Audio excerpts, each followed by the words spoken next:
Students ਅਸੀਂ ਅੱਜ ਕਰਨ ਜਾ ਰਹੇ ਹਾਂ 8th ਕਲਾਸ ਸਾਇੰਸ ਦਾ ਚੈਪਟਰ ਮੈਕਰੋ ਆਰਗੇਨਿਜ਼ਮ ਜੋ ਕਿ NCERT ਬੁੱਕ ਜੋ ਕਿ CBSE board and Punjab school education board ਦੋਨਾਂ ਲਈ ਹੈ। ਤਾਂ ਅਸੀਂ ਇਸ ਦਾ ਸੈਕੰਡ ਚੈਪਟਰ ਕਰਨਾ ਮੈਕਰੋ ਆਰਗੇਨਿਜ਼ਮ। ਇਸ ਚੈਪਟਰ ਦੇ ਪੜ੍ਹਾਉਣ ਦੇ ਨਾਲ ਨਾਲ ਅਸੀਂ ਤੁਹਾਨੂੰ ਮੈਕਰੋਸਕੋਪ ਵਿੱਚ ਪ੍ਰੈਕਟੀਕਲੀ ਵੀ ਅਬਜ਼ਰਵ ਕਰਾਵਾਂਗੇ ਕਿ ਮੈਕਰੋ ਆਰਗੇਨਿਜ਼ਮ ਕਿਸ ਤਰ੍ਹਾਂ ਦੇ ਦਿਖਾਈ ਦਿੰਦੇ ਨੇ। ਤਾਂ ਉਹਨਾਂ ਦੀ ਇੱਕ ਜੋ ਅਲੱਗ ਹੀ ਲਾਈਫ ਹੈ, ਜਿਵੇਂ ਅਸੀਂ ਲੋਕ ਰਹਿੰਦੇ ਹਾਂ, ਪੰਛੀ ਨੇ, ਜਾਨਵਰ ਨੇ ਰਹਿੰਦੇ ਨੇ ਇੱਕ ਅਲੱਗ ਦੁਨੀਆ, ਤਾਂ ਤੁਹਾਨੂੰ ਉਹਨਾਂ ਦੀ ਵੀ ਇੱਕ ਅਲੱਗ ਹੀ ਦੁਨੀਆ ਦਿਖਾਈ ਦੇਵੇਗੀ ਪਾਣੀ ਵਿੱਚ, ਮਿੱਟੀ ਵਿੱਚ। ਤਾਂ ਜੋ ਅਸੀਂ ਨੇਕੜ ਆਈ ਨਾਲ, ਨੰਗੀਆਂ ਅੱਖਾਂ ਨਾਲ ਨਹੀਂ ਦੇਖ ਪਾਵਾਂਗੇ, ਤਾਂ ਅਸੀਂ ਤੁਹਾਨੂੰ ਇਹ ਪ੍ਰੈਕਟੀਕਲੀ ਵੀ ਸਮਝਾਵਾਂਗੇ, ਜਿਸ ਨਾਲ ਤੁਹਾਡੀ ਇਹ ਜੋ ਚੈਪਟਰ ਆ ਉਸ ਨੂੰ ਸਮਝਣਾ ਬਹੁਤ ਹੀ ਸੌਖਾ ਹੋ ਜਾਵੇਗਾ। ਤਾਂ ਮੈਕਰੋ ਆਰਗੇਨਿਜ਼ਮ ਕੀ ਹੁੰਦੇ ਨੇ? ਤਾਂ ਸਭ ਤੋਂ ਪਹਿਲਾਂ ਅਸੀਂ ਇਹਨਾਂ ਦੀ ਇੰਟਰੋਡਕਸ਼ਨ ਕਰਾਂਗੇ। ਤਾਂ ਸਭ ਤੋਂ ਪਹਿਲਾਂ ਇਸ ਚੈਪਟਰ ਦਾ ਨਾਮ ਹੈ ਮੈਕਰੋ ਆਰਗੇਨਿਜ਼ਮ ਫਰੈਂਡ ਐਂਡ ਫੋ। ਫਰੈਂਡ ਦਾ ਮਤਲਬ ਕੀ ਹੁੰਦਾ? ਦੋਸਤ। ਐਂਡ ਫੋ ਦਾ ਮਤਲਬ ਕੀ ਹੁੰਦਾ ਹੈਗਾ? ਦੁਸ਼ਮਣ। ਤਾਂ ਮੈਕਰੋ ਆਰਗੇਨਿਜ਼ਮ ਸਾਡੇ ਫਰੈਂਡ ਵੀ ਨੇ ਅਤੇ ਸਾਡੇ ਫੋ ਵੀ ਨੇ, ਐਨੀਮੀ ਮਤਲਬ ਦੁਸ਼ਮਣ ਵੀ ਨੇ। ਤਾਂ ਅਸੀਂ ਇਹ ਕਰਾਂਗੇ ਕਿਸ ਤਰ੍ਹਾਂ ਨੇ। ਤਾਂ ਸਭ ਤੋਂ ਪਹਿਲਾਂ ਸਾਨੂੰ ਇਹ ਪਤਾ ਹੋਣਾ ਚਾਹੀਦਾ ਮੈਕਰੋ ਆਰਗੇਨਿਜ਼ਮ ਹੁੰਦਾ ਕੀ ਹੈ। ਤਾਂ ਮੈਕਰੋ ਆਰਗੇਨਿਜ਼ਮ ਕੀ ਹੁੰਦੇ ਨੇ? ਬਹੁਤ ਹੀ ਸਮਾਲ ਜੋ ਲਿਵਿੰਗ ਥਿੰਗਸ ਹੁੰਦੀਆਂ ਨੇ, ਜੋ ਸਾਨੂੰ ਨੇਕਡ ਆਈ ਨਾਲ ਦਿਖਾਈ ਨਹੀਂ ਦਿੰਦੀਆਂ, ਤਾਂ ਉਹਨਾਂ ਨੂੰ ਅਸੀਂ ਕੀ ਕਹਿੰਦੇ ਹਾਂ? Macro organism. ਤਾਂ ਅਸੀਂ ਇਸ ਦੀ ਇੰਟਰੋਡਕਸ਼ਨ ਇਹ ਤੁਹਾਨੂੰ ਚੰਗੀ ਤਰ੍ਹਾਂ ਸਮਝ ਆ ਜਾਏਗਾ ਜਦੋਂ ਅਸੀਂ ਸਟੈਪ ਬਾਈ ਚੈਪਟਰ ਨੂੰ ਰੀਡ ਕਰਾਂਗੇ ਅਤੇ ਉਸ ਨੂੰ ਸਮਝਾਂਗੇ। ਤਾਂ ਸਭ ਤੋਂ ਪਹਿਲਾਂ ਕੀ ਦਿੱਤਾ ਹੋਇਆ? You have seen several kind of plants and animals। ਕਹਿੰਦਾ ਤੁਸੀਂ ਕਈ ਤਰ੍ਹਾਂ ਦੇ ਜੋ ਪਲਾਂਟ ਅਤੇ ਐਨੀਮਲ ਦੇਖੇ ਨੇ। ਤਾਂ ਜੋ ਪਲਾਂਟ ਅਤੇ ਐਨੀਮਲ ਆ ਉਹ ਇੱਕ ਵੱਡੇ ਨੇ, ਤਾਂ ਵੱਡੇ ਸਾਈਜ਼ 'ਚ ਹੁੰਦੇ ਨੇ, ਬਿਗ ਸਾਈਜ਼ 'ਚ ਹੁੰਦੇ ਨੇ, ਤਾਂ ਉਹ ਸਾਨੂੰ ਨੇਕਡ ਆਈ ਨਾਲ ਹੀ ਦਿਖਾਈ ਦਿੰਦੇ ਨੇ। ਹਾਊਐਵਰ ਕਹਿੰਦਾ ਪਰ there are other living organisms around us. ਕਹਿੰਦਾ ਸਾਡੇ ਆਲੇ ਦੁਆਲੇ ਹੋਰ ਵੀ ਜਿਉਂਦੀਆਂ ਚੀਜ਼ਾਂ ਨੇ, ਵਿਚ ਵੀ ਨਾਰਮਲੀ ਕੈਨ ਨੋਟ ਸੀ, ਜੋ ਅਸੀਂ ਦੇਖ ਨਹੀਂ ਸਕਦੇ। ਤਾਂ ਅਸੀਂ ਆਪਣੇ ਆਸੇ ਪਾਸੇ ਦੇਖਦੇ ਹਾਂ ਤਾਂ ਸਾਨੂੰ TV, ਦਰਖਤ, ਪਰਸਨ, ਲੋਕ ਆ ਜੋ ਦਿਖਾਈ ਦਿੰਦੇ ਨੇ। ਤਾਂ ਵੱਡੀਆਂ ਵੱਡੀਆਂ ਚੀਜ਼ਾਂ ਜੋ ਦਿਖਾਈ ਦਿੰਦੀਆਂ ਨੇ, ਪਰ ਸਾਨੂੰ ਛੋਟੀਆਂ ਚੀਜ਼ਾਂ ਉਹ ਦਿਖਾਈ ਨਹੀਂ ਦਿੰਦੀਆਂ। ਜਿਵੇਂ ਕਿ ਇਸ ਪਿਕਚਰ ਆ, ਇਸ ਪਿਕਚਰ 'ਚ ਇਕੱਲੇ ਕੀ ਦਿਖਾਈ ਦੇ ਰਹੇ ਨੇ? ਸਾਨੂੰ ਲੋਕ ਦਿਖਾਈ ਦੇ ਰਹੇ ਨੇ, ਆਲੇ ਦੁਆਲੇ ਦੀਆਂ ਚੀਜ਼ਾਂ ਦਿਖਾਈ ਦੇ ਰਹੀਆਂ ਨੇ। ਤਾਂ ਜੋ ਦਿਖਾਈ ਦੇ ਰਹੀਆਂ ਨੇ ਉਸ ਤੋਂ ਵੀ ਛੋਟੀਆਂ ਚੀਜ਼ਾਂ ਇੱਥੇ ਮਤਲਬ ਪ੍ਰੈਜੈਂਸ ਹੈ ਹੁੰਦੀਆਂ ਨੇ, ਤਾਂ ਉਹਨਾਂ ਨੂੰ ਕੀ ਕਹਿੰਦੇ ਹਾਂ ਅਸੀਂ? Micro organisms. ਤਾਂ micro organism for example you might have observed that during the rainy season, rainy ਮਤਲਬ ਮੀਂਹ ਦਾ ਮੌਸਮ ਹੁੰਦਾ ਜਦੋਂ, ਮੋਇਸਟ ਬ੍ਰੈਡ ਜੋ ਗਿੱਲਾ ਬ੍ਰੈਡ ਹੈ ਗੇਟਸ ਸਪੋਇਲਡ ਖਰਾਬ ਹੋ ਜਾਂਦਾ। ਇਟਸ ਸਰਫੇਸ ਕਹਿੰਦਾ ਜਿਹੜਾ ਇਹਦਾ ਸਰਫੇਸ ਹੈ, ਜੋ ਉੱਪਰਲੀ ਸਤਹ ਹੈ, ਗੇਟਸ ਕਵਰਡ ਵਿਦ ਉਹ ਕਵਰ ਹੋ ਜਾਂਦੀ ਹੈ, ਢਕੀ ਜਾਂਦੀ ਆ, ਵਿਦ ਗ੍ਰੇਇਸ਼ ਵਾਈਟ ਪੈਚਸ ਜਿਹੜੀਆਂ ਗ੍ਰੇਇਸ਼ ਹੈ, ਗਰੀਨ ਕਲਰ ਦੀਆਂ, ਉਹ ਹਲਕੀਆਂ ਗਰੀਨ ਕਲਰ ਦੀਆਂ ਉਹ ਸਾਨੂੰ ਦਿਖਾਈ ਦਿੰਦੀਆਂ।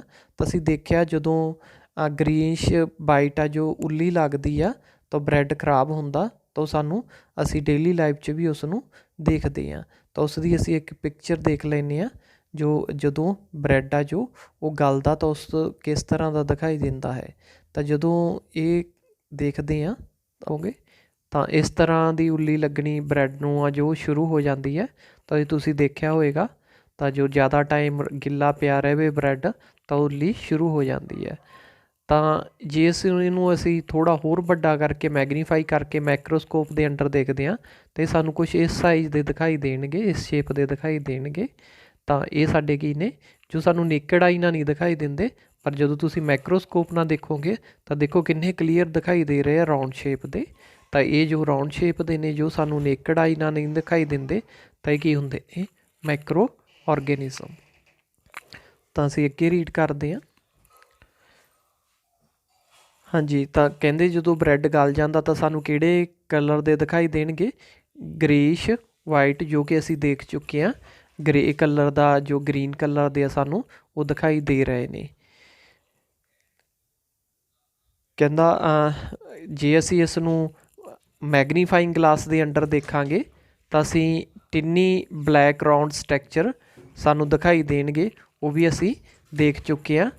ਜੋ ਬਲੈਕ ਰਾਊਂਡ ਸਟਰਕਚਰ ਹੈ ਉਹ ਸਾਨੂੰ ਦਿਖਾਈ ਦਿੱਤਾ ਸੀ ਜਦੋਂ ਅਸੀਂ ਮੈਗਨੀਫਾਈ ਕਰਕੇ ਅੰਡਰ ਮਾਈਕਰੋਸਕੋਪ ਦੇਖਿਆ ਸੀ ਤਾਂ ਇਹ ਦਿਖਾਈ ਦਿੱਤਾ ਸੀਗਾ।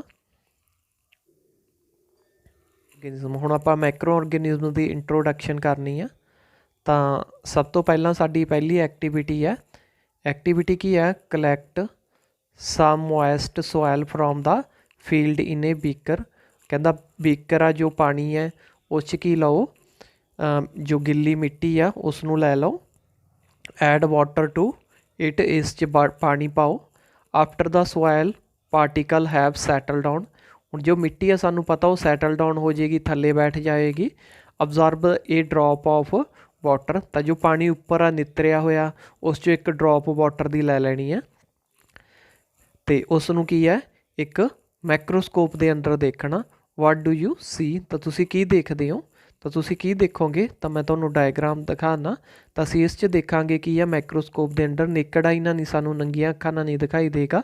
ਪਰ ਜਦੋਂ ਅਸੀਂ ਮਾਈਕਰੋਸਕੋਪ ਦੇ ਅੰਡਰ ਦਿਖਾਈ ਦੇਵਾਂਗੇ ਤਾਂ ਸਾਨੂੰ ਉਸ 'ਚ ਇਸ ਤਰ੍ਹਾਂ ਦੀਆਂ ਜੋ ਪਾਰਟੀਕਲ ਆ ਉਹ ਲਿਵਿੰਗ ਥਿੰਗਸ ਆ ਉਹ ਦਿਖਾਈ ਦੇਣਗੀਆਂ।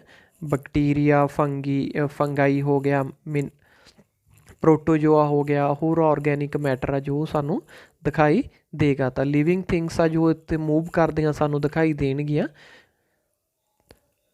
ਤਾਂ ਨੈਕਸਟ ਅਸੀਂ ਕਰਦੇ ਹਾਂ। ਇਹ ਤਾਂ ਸਾਡੀ ਐਕਟੀਵਿਟੀ ਕੀ ਆ 2.1 ਆ, ਜਿਸ 'ਚ ਅਸੀਂ ਕੀ ਦੇਖਿਆ ਕਿ ਜਦੋਂ ਪਾਣੀ ਲੈਤਾ, ਜੋ ਮਿੱਟੀ ਆ ਮਿੱਟੀ ਨੂੰ ਪਾਣੀ 'ਚ ਪਾ ਲਿਆ। ਗਿੱਲੀ ਮਿੱਟੀ ਸੀਗੀ ਸਾਡੇ ਕੋਲ, ਪਾਣੀ 'ਚ ਪਾ ਕੇ ਮਿੱਟੀ ਥੱਲੇ ਬੈਠ ਗਈ ਤਾਂ ਉਸ ਵਿਚਲੇ ਜੋ ਵੀ ਲਿਵਿੰਗ ਥਿੰਗਸ ਸੀਗੇ, ਛੋਟੇ ਪਾਰਟੀਕਲ ਸੀਗੇ ਉਹ ਉੱਪਰ ਆ ਗਏ। ਉੱਪਰ ਉਹ ਸਾਨੂੰ ਨੇਕਡ ਆਈ ਨਾਲ ਪਾਣੀ ਸਾਫ਼ ਦਿਖਾਈ ਦੇਗਾ, ਬਿਲਕੁਲ ਸਾਫ਼। ਪਰ ਜਦੋਂ ਅਸੀਂ ਮਾਈਕਰੋਸਕੋਪ ਨਾਲ ਦੇਖਾਂਗੇ ਤਾਂ ਅਸੀਂ ਦੇਖਾਂਗੇ ਉਸ 'ਚ ਕਈ ਤਰ੍ਹਾਂ ਦੀਆਂ ਜੋ ਲਿਵਿੰਗ ਔਰਗੈਨਿਜ਼ਮ ਆ, ਲਿਵਿੰਗ ਚੀਜ਼ਾਂ ਉਹ ਦਿਖਾਈ ਦੇਣਗੀਆਂ, ਜਿਸ ਦੀ ਅਸੀਂ ਪਿਕਚਰ ਆਲਰੇਡੀ ਦੇਖ ਚੁੱਕੇ ਹਾਂ। ਨੈਕਸਟ ਹੈਗਾ ਐਕਟੀਵਿਟੀ 2.2। ਕਹਿੰਦਾ ਟੇਕ ਏ ਫਿਊ ਡਰੋਪਸ ਆਫ ਵਾਟਰ। ਕਹਿੰਦਾ ਪਾਣੀ ਦੀਆਂ ਕੁਛ ਡਰੋਪਸ ਲਓ ਫਰੋਮ ਏ ਪੌਂਡ। ਪੌਂਡ ਮਤਲਬ ਕੀ ਹੈ? ਛੱਪੜ 'ਚੋਂ। Spread on the glass slide, ਤਾਂ ਗਲਾਸ ਸਲਾਈਡ ਲੈਬ 'ਚ ਜੋ ਇੱਕ ਗਲਾਸ ਦੀ ਸਲਾਈਡ ਹੁੰਦੀ ਹੈ ਮਾਈਕਰੋਸਕੋਪ ਨਾਲ ਦੇਖਦੇ ਹਾਂ ਤਾਂ ਉਸ ਉੱਪਰ ਕੁਛ ਡਰੋਪਸ ਪਾ ਲੈਣੀਆਂ ਅਤੇ ਉਸ ਨੂੰ ਕਿਸ ਦੇ ਵਿੱਚ ਦੀ ਦੇਖਣਾ, ਮਾਈਕਰੋਸਕੋਪ ਦੇ ਥਰੂ ਅਸੀਂ ਉਸ ਨੂੰ ਅਬਜ਼ਰਵ ਕਰਨਾ, ਦੇਖਣਾ। ਤਾਂ ਅਸੀਂ ਕੀ ਦੇਖਾਂਗੇ? ਤਾਂ ਮੈਂ ਤੁਹਾਨੂੰ ਡਾਇਗਰਾਮ ਦਿਖਾ ਦਿੰਦਾ। ਤਾਂ ਸਾਨੂੰ ਦਿਖਾਈ ਦੇਗਾ ਜਦੋਂ ਅਸੀਂ ਮਾਈਕਰੋਸਕੋਪ ਦੇ ਅੰਡਰ ਦੇਖਾਂਗੇ ਤਾਂ ਸਾਨੂੰ ਇਸ ਤਰ੍ਹਾਂ ਦੇ ਕੁਛ ਪਾਰਟੀਕਲ ਦਿਖਾਈ ਦੇਣਗੇ। ਤਾਂ ਅਸੀਂ ਇਸ ਦੀ ਇੱਕ ਐਕਸਪੈਰੀਮੈਂਟ ਵੀ ਤੁਹਾਨੂੰ ਦਿਖਾ ਦਿੰਦੇ ਹਾਂ। ਚਲੋ ਆਓ ਚੱਲਦੇ ਹਾਂ ਸਾਡੀ ਲੈਬ 'ਚ। ਤਾਂ ਸਾਡੀ ਲੈਬ 'ਚ ਇਹ ਸੀਗਾ ਜਿਹੜਾ ਪੌਂਡ ਦਾ ਵਾਟਰ ਆ, ਇਸ ਨੂੰ ਅਸੀਂ ਮਾਈਕਰੋਸਕੋਪ ਦੀ ਇੱਕ ਜੋ ਗਲਾਸ ਸਲਾਈਡ ਹੈ ਉਸ ਉੱਪਰ ਪਾ ਕੇ ਦੇਖਦੇ ਹਾਂ। ਤਾਂ ਇਸ ਤਰ੍ਹਾਂ ਦਾ ਜੋ ਤਾਂ ਸਾਨੂੰ ਦਿਖਾਈ ਦੇ ਰਿਹਾ। ਤਾਂ ਅਸੀਂ ਜਦ ਦੇਖਾਂਗੇ ਤਾਂ ਸਾਨੂੰ ਕਈ ਲਿਵਿੰਗ ਚੀਜ਼ਾਂ ਇਸ ਵਿੱਚ ਦਿਖਾਈ ਦੇਣਗੀਆਂ। ਤਾਂ ਦੇਖੋ ਜਿਵੇਂ ਇਸ ਤਰ੍ਹਾਂ ਇਹ ਮੂਵ ਕਰ ਰਹੇ ਆ। ਤਾਂ ਲਿਵਿੰਗ ਥਿੰਗ, ਇਹ ਜੋ ਚੀਜ਼ਾਂ ਨੇ ਇਹ ਸਾਨੂੰ ਲਿਵਿੰਗ ਔਰਗੈਨਿਜ਼ਮ ਹੈ, ਇਹ ਸਾਨੂੰ ਨੇਕਡ ਆਈ ਨਾਲ ਪਾਣੀ ਵਿੱਚ ਨਹੀਂ ਦਿਖਾਈ ਦਿੰਦਾ। ਪਰ ਜਦੋਂ ਅਸੀਂ ਮਾਈਕਰੋਸਕੋਪ ਨਾਲ ਦੇਖਿਆ ਤਾਂ ਸਾਨੂੰ ਇਹ ਇੱਕ ਅਲੱਗ ਹੀ ਦੁਨੀਆ ਇਹਨਾਂ ਦੀ ਦਿਖਾਈ ਦੇਵੇਗੀ। ਤਾਂ ਜਿਵੇਂ ਸਾਨੂੰ ਬਾਹਰ ਲੋਕ ਦਿਖਾਈ ਦਿੰਦੇ ਆ, ਸਾਡੀ ਲੋਕਾਂ ਦੀ ਜਾਨਵਰ ਦਿਖਾਈ ਦਿੰਦੇ ਆ, ਪੰਛੀ ਜੋ ਪੰਛੀ ਨੇ ਉਹ ਦਿਖਾਈ ਦਿੰਦੇ ਆ, ਉਹਨਾਂ ਦੀ ਇੱਕ ਅਲੱਗ ਦੁਨੀਆ ਸਾਨੂੰ ਦਿਖਾਈ ਦਿੰਦੀ ਆ।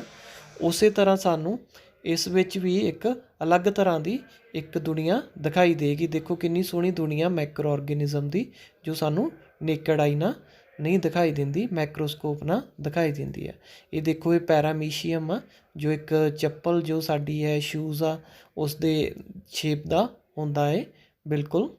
ਤਾਂ ਆਓ ਦੇਖੋ ਬਾਕੀ ਹੋਰ ਵੀ ਓਬਜ਼ਰਵੇਸ਼ਨ ਅਸੀਂ ਲੈਬ 'ਚ ਦੇਖਦੇ ਹਾਂ। ਮਾਈਕਰੋਸਕੋਪ ਦੇ ਵਿੱਚ ਸਾਨੂੰ ਕੀ ਦਿਖਾਈ ਦੇ ਰਿਹਾ, ਜੋ ਛੱਪੜ ਦਾ ਪਾਣੀ ਹੈ।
हाँ जी, ਤਾਂ ਨੈਕਸਟ ਹੈ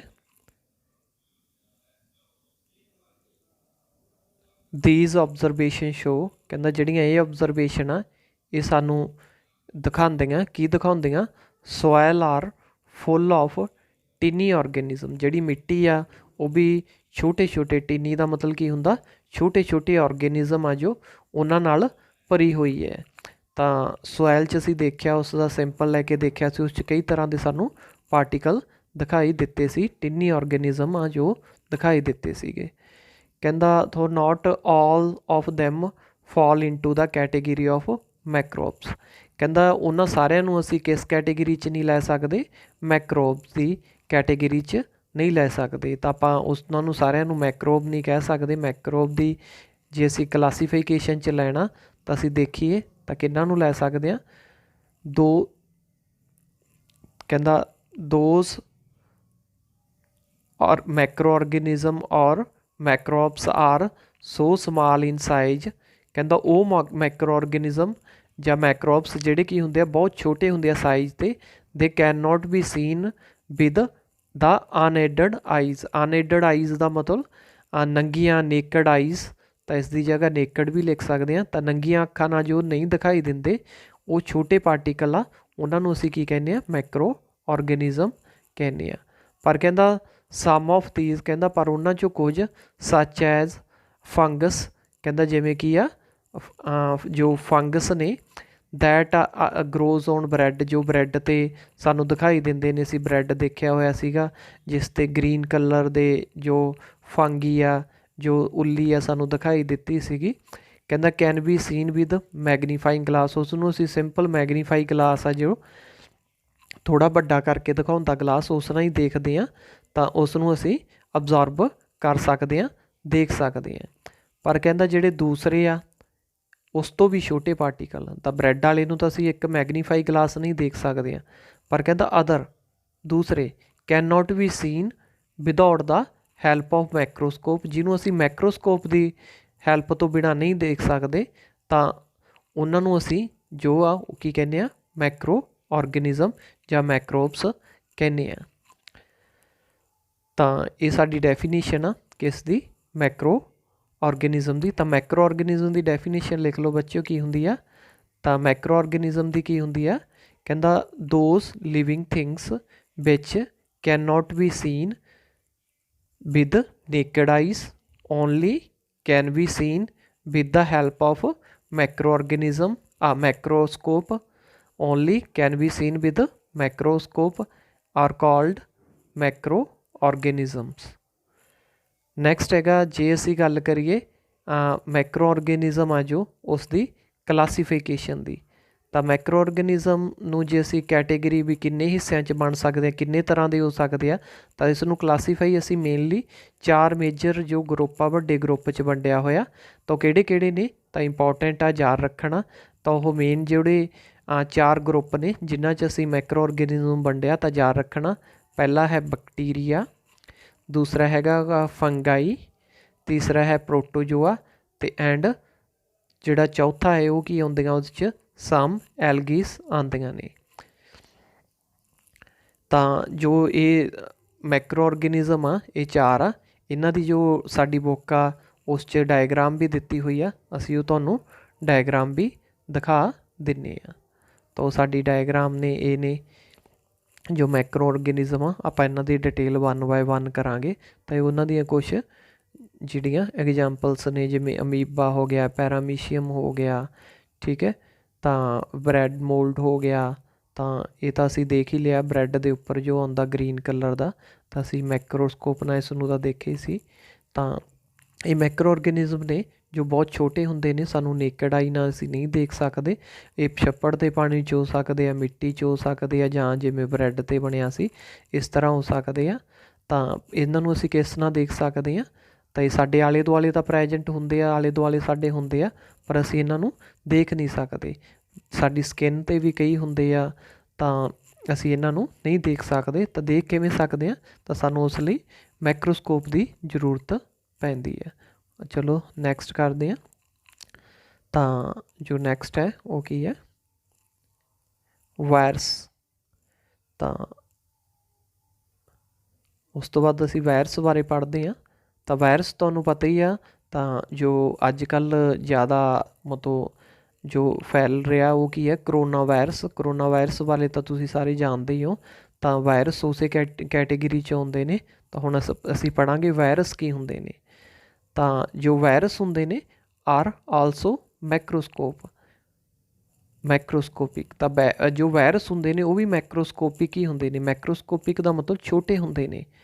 ਤਾਂ ਮਾਈਕਰੋ ਆਰਗੈਨਿਜ਼ਮ ਅਲੱਗ ਕੈਟੇਗਰੀ ਆ, ਮੈਕਰੋਸਕੋਪਿਕ ਦਾ ਇੱਥੇ ਮਤਲਬ ਜਿਹੜੀ ਚੀਜ਼ ਛੋਟੀ ਹੋਵੇ। ਤਾਂ ਵਾਇਰਸ ਆਰ ਆਲਸੋ ਮੈਕਰੋਸਕੋਪਿਕ, ਛੋਟੇ ਹੁੰਦੇ ਨੇ। ਦੇ ਹਾਊਐਵਰ ਕਹਿੰਦਾ reproduce only in the cells of host ਆਰਗੈਨਿਜ਼ਮ।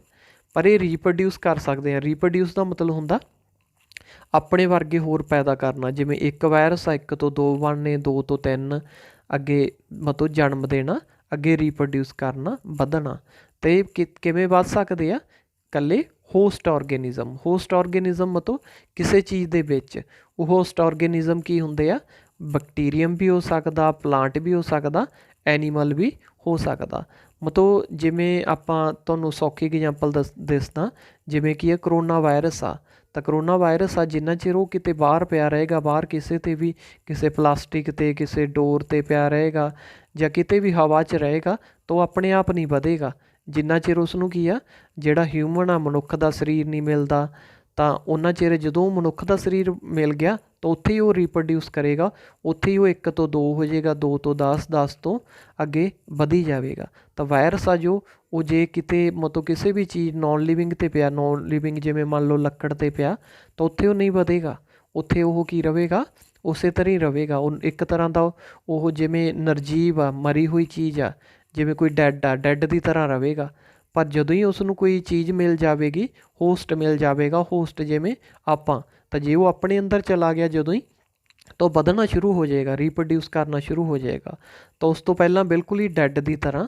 ਤਾਂ ਵਾਇਰਸ ਹੁੰਦੇ ਨੇ ਇਸੇ ਤਰ੍ਹਾਂ ਹੀ ਹੁੰਦੇ ਨੇ। ਤਾਂ ਉਹ ਕਦੋਂ ਵਰਕ ਕਰਦੇ ਨੇ? ਕਦੋਂ ਲਿਵਿੰਗ ਥਿੰਗ ਦੀ ਤਰ੍ਹਾਂ ਵਰਕ ਕਰਦੇ ਨੇ? ਜਦੋਂ ਉਹਨਾਂ ਨੂੰ ਕੋਈ ਹੋਸਟ ਮਿਲ ਜਾਵੇਗਾ। ਹੋਸਟ ਮਤਲਬ ਉਹਨਾਂ ਨੂੰ ਰਹਿਣ ਲਈ ਕੋਈ ਜਗ੍ਹਾ ਮਿਲ ਜਾਂਦੀ ਹੈ।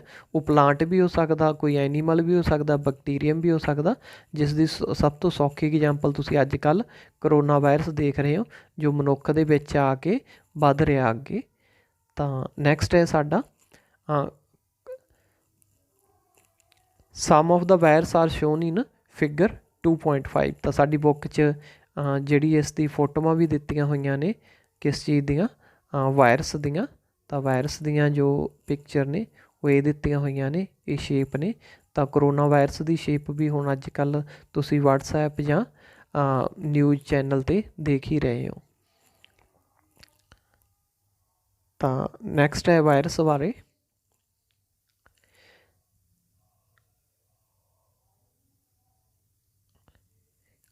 ਨੈਕਸਟ ਹੈ common elements like cold, influenza ਜੋ ਫਲੂ ਹੁੰਦਾ,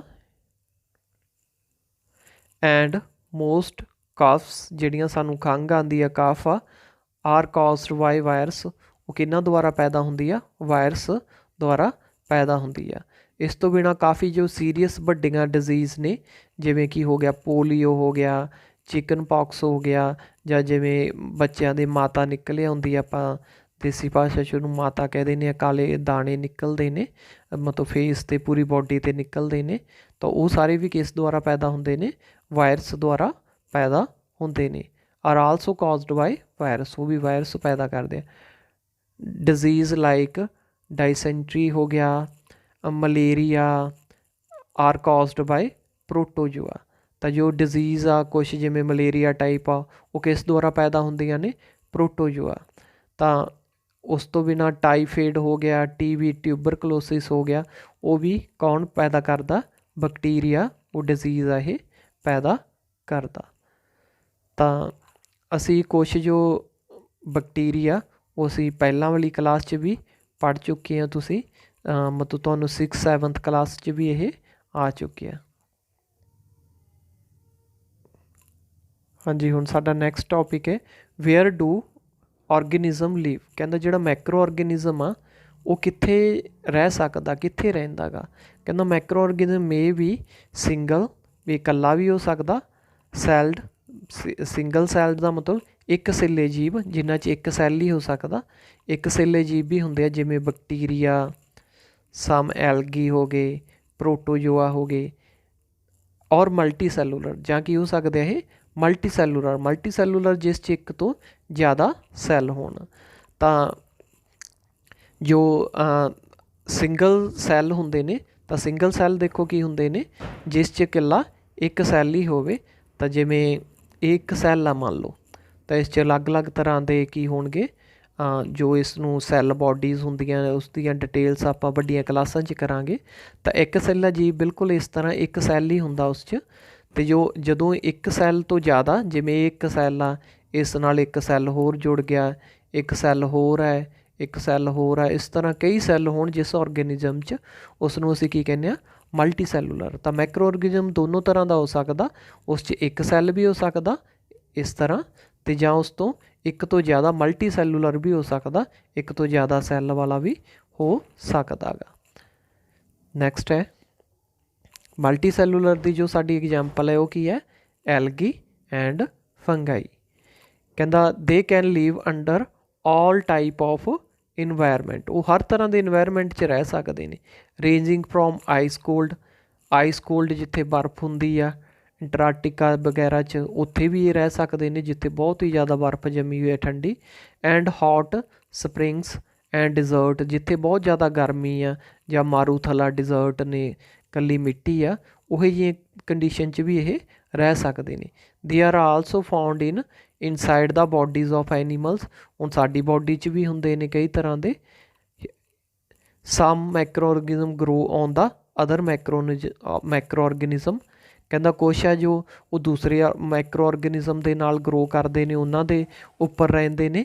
ਅਤੇ ਵਾਈਲ ਅਦਰ ਐਗਜਿਸਟ ਫਰੀਲੀ, ਅਤੇ ਕੁਛ ਜਿਵੇਂ ਅਮੀਬਾ ਵਗੈਰਾ ਉਹ ਫਰੀਲੀ ਜਿਵੇਂ ਪਾਣੀ ਵਿੱਚ ਜਾਂ ਉਹ ਫਰੀ ਰਹਿ ਸਕਦੇ ਨੇ, ਅਤੇ ਕੁਛ ਲਈ ਕਿਸੇ ਦੂਸਰੀ ਆਬਜੈਕਟ ਦੀ ਜ਼ਰੂਰਤ ਹੁੰਦੀ ਹੈ, ਲਿਵਿੰਗ ਥਿੰਗ ਦੀ ਜ਼ਰੂਰਤ ਹੁੰਦੀ ਆ। ਤਾਂ ਸਾਡੀ ਬੋਡੀ 'ਚ ਵੀ ਕਈ ਤਰ੍ਹਾਂ ਦੇ ਮੈਕਰੋ ਔਰਗੈਨਿਜ਼ਮ ਨੇ, ਤਾਂ ਜੋ ਸਾਡੇ ਲਈ ਬਹੁਤ ਫਾਇਦੇਮੰਦ ਵੀ ਨੇ, ਅਤੇ ਕੁਛ ਸਾਡੇ 'ਚ ਕੀ ਆ ਜੋ ਅਸੀਂ ਪਿੱਛੇ ਕੀਤਾ ਮੈਕਰੋ ਔਰਗੈਨਿਜ਼ਮ ਸਾਡੇ ਅੰਦਰ ਚਲੇ ਜਾਂਦੇ ਤਾਂ ਉਹ ਡਿਜ਼ੀਜ਼ ਵੀ ਪੈਦਾ ਕਰਦੇ ਨੇ। ਤਾਂ ਤੁਸੀਂ ਦਹੀਂ ਦੇਖਿਆ ਹੋਏਗਾ, ਕਰਡ ਆ ਜੋ, ਤਾਂ ਉਸ 'ਚ ਵੀ ਕੀ ਹੁੰਦੇ ਨੇ ਮੈਕਰੋ ਔਰਗੈਨਿਜ਼ਮ ਹੁੰਦੇ ਨੇ, ਜਿਸ ਦੀ ਡਿਟੇਲ ਅਸੀਂ ਅੱਗੇ ਕਰਾਂਗੇ।